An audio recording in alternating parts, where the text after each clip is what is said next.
Iran చేస్తున్నటువంటి activity, Iran backed Kataib Hezbollah announced it will halt hostile operations against the United States troops.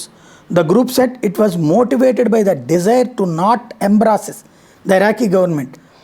This comes after the 3 US soldiers were killed in Jordan. ఇది జోర్డాన్లో ఉన్నటువంటి America శిబిరం మీద దాడి చేసి అక్కడ వాళ్ళ ప్రాణాలు తీసిన తర్వాత ఇప్పుడు ఇది తాజాగా హెచ్చరికలు ఏం జారీ చేస్తుందంటే, మేము పరిష్కారం ఏది ఇప్పుడు అమెరికా శరణార్థులు కొంతమందిని రక్షించడానికి ప్రయత్నించి వల్ల కావట్లేదు కదా, దాన్ని ఆపుతున్నది మేమే, ఇంకా ఇట్లాంటిది రాబోయే రోజుల్లో చేస్తామంటుంది. అంటే పరోక్షంగా ఏం చెప్తుంది, అమెరికా వాళ్ళని కూడా కిడ్నాప్ చేస్తామంటుంది. ఇప్పుడు తీవ్రవాదుల కొత్త ప్రయోగం ఏంటి అంటే, వాళ్ళే 100 మందిని చంపేస్తారు, తర్వాత ఒక 10 మందిని తీసుకెళ్ళి కిడ్నాప్ చేస్తారు.